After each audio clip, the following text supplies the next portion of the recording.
What is up, guys? So today I wanted to kind of show you some of the things that I do to my cars to try to maximize my money out of every single one of them.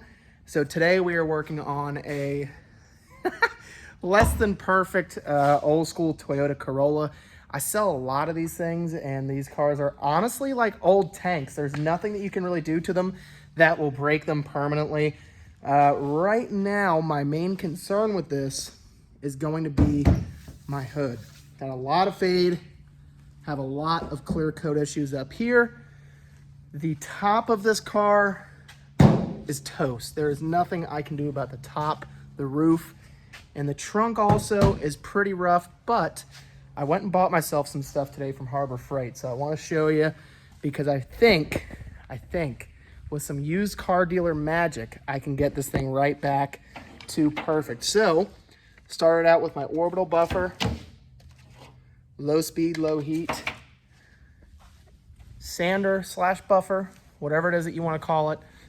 And then a miracle compound that I was able to find down here. I'm in Florida for all you guys, is this Wizards Turbo Cut Compound.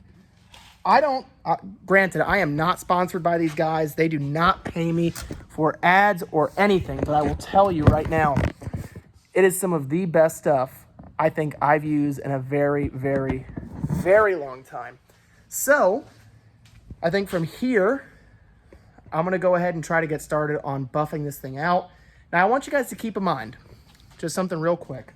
I paid $1,000 crisp dollars for this car, right? I didn't pay a lot, but this thing runs and drives great with no real issues. So I think that if I can clean this thing up, put a little bit of sweat equity into this Jazzer, along with 2 window regulators and some other things on the inside, I think this car can at least retail for $2,500 to $3,000, okay?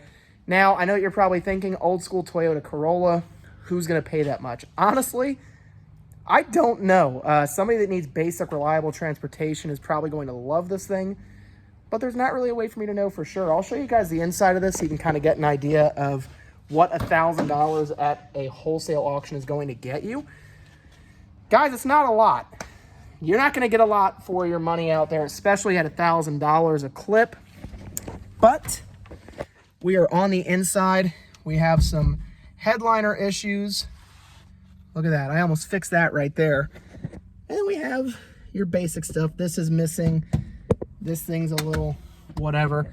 Carpets are annihilated. Absolutely annihilated in this thing.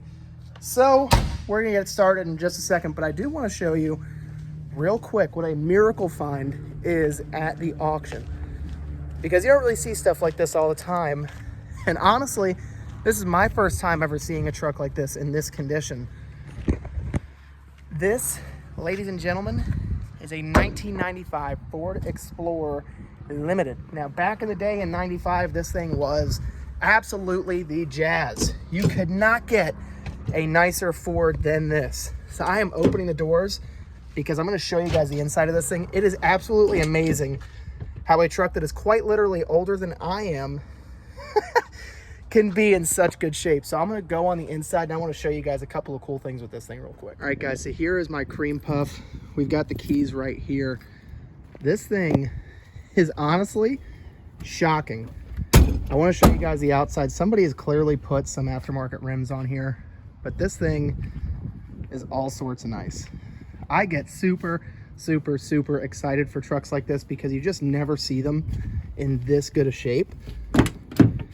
The back seats, I don't know if you can see this, but they've got this kind of nice pinstripe on the seats, and they have the same thing on the carpet. Now, I want to show you guys real quick, like this is the carpet. It is like a 90s styrofoam cup straight out of the mall all over this thing. And they do have that accenting piping on the seats as the pinstripe here. And guys, wow, like you get on the inside of this thing and it is shocking. You have our classic 90s cup, solo cup, carpet color right there. And now jumping into the inside of this thing. Now granted, today, this stuff is not that big of a deal. But back in 1997, just to give you an idea, to have automatic climate control, okay, automatic 4x4. Now, I know this doesn't seem like a big deal today, but back in 1995, this was actually a pretty crazy feature to have, that you could, with the turn of a button, put yourself in a 4x4. Also, another really interesting feature is an auto dimming rear view mirror and a sunroof. Now, that's not too crazy for 1995, but this is a 1995 Ford. As you can see, the miles were at 187, and it just starts right up. I'm going to turn the radio off so that way I do not get yelled at by YouTube for having copywritten information. See there, the door is the only light on in this entire truck.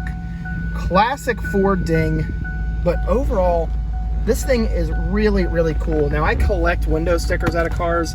Unfortunately, there was nothing in here, just the original green cover for the owner's manual, as well as the owner's manual on the inside right here. Now, interesting to note that, and I know this, probably some of the viewers here might actually know this, but this color, it's hard to see from the video, but that color green was really, really popular. This dark navy green was really popular on these old Fords. Honestly, I've heard many stories about people trying to get these brand new, and they were dying to have the heavy metallic on that Ford Explorer. This thing is all sorts of freaking cool. So that is my find of the week. I am super, super, super excited about this car. I cannot get enough of Ford Explorers from this year. I prefer to find them with a 5.0 V8. This one comes with a 4-liter V6. Not really my favorite spec for these trucks. The 4.0s, I gotta say, are not known for their reliability. Fortunately, this truck does not have many issues. I'm still working out some kinks. I have a small radiator issue in this truck and a thermostat. I don't know about a thermostat, but probably a radiator. Definitely needs an AC compressor. But other than that, she's a top. The Chrysler Pacifica next to it, I mean, it's a nice car and it is very clean and it runs fantastic, but that thing is not nearly as cool as the Ford Explorer, right? That truck is just all sorts of freaking neat. For 1995, all of the features that come in an old Ford like that blow my mind.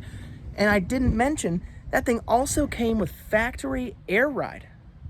Who would have thought in 1995, unless you bought a Mercedes, Bentley, or Rolls-Royce? Now, technically, they weren't air. I believe back in the 90s, all of the Bentleys and Rolls-Royces ran their suspension systems, brake systems off of mineral oil, not brake fluid or anything else. So technically, they were hydraulic suspension kits in those cars. This is an air ride kit.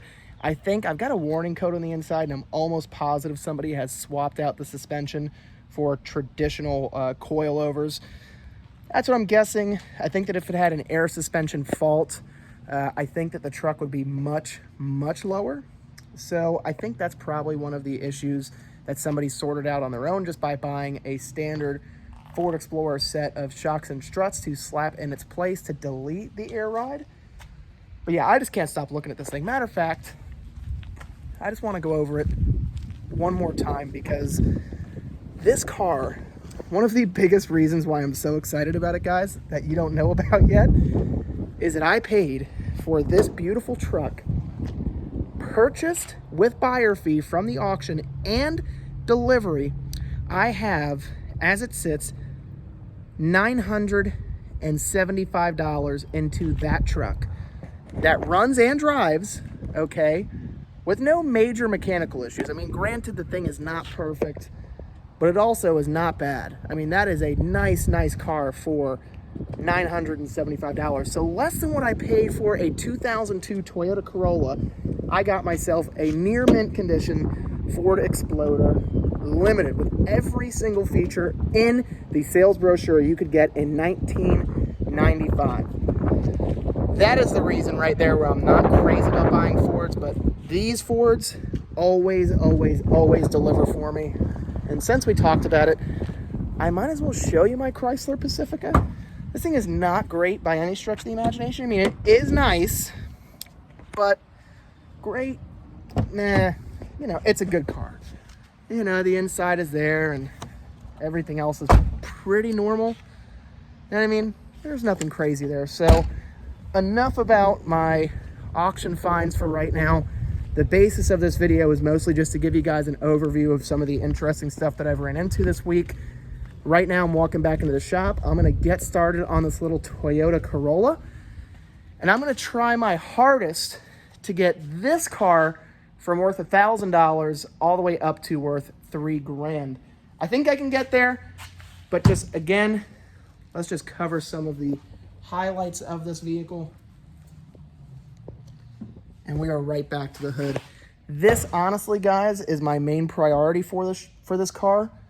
So we're gonna see how it goes. I'm gonna try to set myself up on a little time lapse here so that way you guys don't have to see the whole process. But again, I am starting this process with a variable speed, high speed buffer that creates a lot of heat to try to peel off some of that dead clear coat and maybe give a real polish to the actual base coat.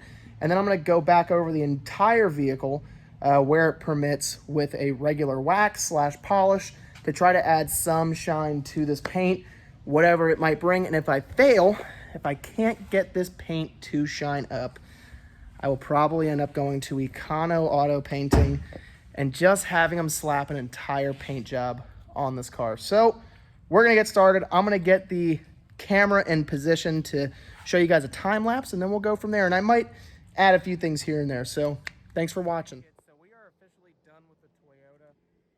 It is starting to get really dark here, so it's hard to appreciate what is going on with this paint. That is a blown up Volkswagen, by the way, bad head gasket. The Toyota came out okay. Not great, but not bad. I was really expecting it to be way worse. You know, back here is okay. Again, not great, not really what I wanted it to be, but oddly enough, and I tried this, and I don't know if you want to try this or not, I use Gojo on my buffer. I was running low on high cut compound, and that thing, I just used some Gojo on a buffer. Figured it's high grit, so why not? Sent it, worked like not a champ, but worked okay. So just a quick little recap of everything that we've got going on right now. We've got the the Gojo Corolla, we've got the fire-breathing Evo, the regular everyday Cummins, the Pacifica, my awesome freaking Ford Explorer, and a Ford F-150. That will probably never run again. That thing's just, honestly, it's gotten its retirement here. It's probably gonna stay here until it gets crushed or parted out. We've got my Saturn Ion, which is essentially a Chevy Cavalier. My OG Honda Accord. That thing is all sorts of freaking awesome. And a second gen Cummins.